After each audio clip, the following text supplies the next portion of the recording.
we can feel free to have PDA whenever we want.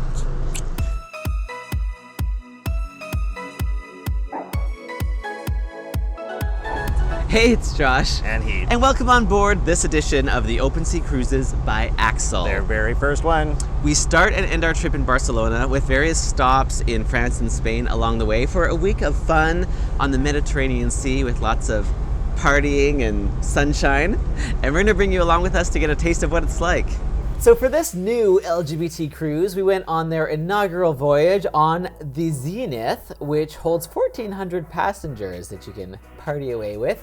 But of course, you can also retreat to your own private room. We had this ocean view stateroom, which had everything we needed, as did the rest of the ship, like jacuzzis and restaurants and bars and a gym to work out in, places to shop even, and some activities unique to this cruise, like the dark lounge, or the more lit up exercise classes or massage class / practice, or the cooking that you could do with the naked chef. Yes, he was naked under that apron.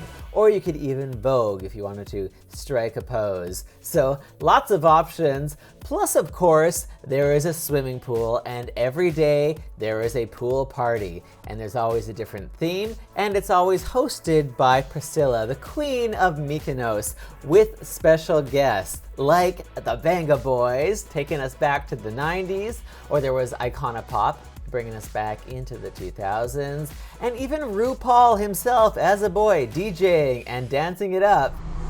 So this is my very first cruise ever. I've done a couple, but not like this. So we were very excited to get on board and experience it. And especially with it being an LGBT focused one, it just means that we can feel free to have PDA whenever we want.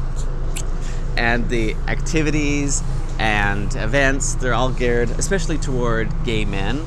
But there are a number of straight couples, not that many, but... That's true, yes. And lesbians, of course. Yeah, and some trans. And trans, everybody. yeah. Like LGBT. It's open, that's why it's called Very Open inclusive. Seas. Yes. But we've been having a great time on board and off. Yes, there was a lot to do off the ship as well. Of course, one of the awesome things about cruises is you get to go to lots of different places and you can go on excursions. And so we checked out different places in France and Spain as we went along, like Ajaccio on the island of Corsica, or the Côte d'Azur in the harbor city of Toulon, or the Spanish Costa Brava, or Ibiza. Lots of places to check out. But we always went back to the boat to eat because it was included for 3 meals a day. And there were always a couple buffets to choose from, lots of different options, so you could just pick what you like. And in the evening, you could either have buffet or actual sit-down table service with some fancier food. So that was nice to have as well.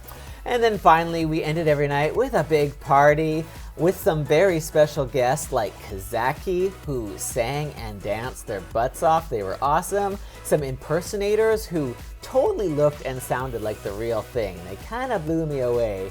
And Conchita, who previously won the Eurovision contest and is just an incredible singer. And then there was DJing and dancing. Super fun.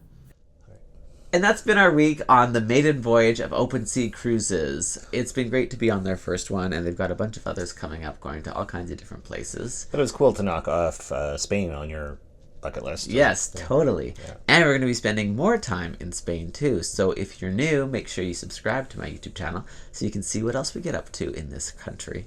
Bye. Bye.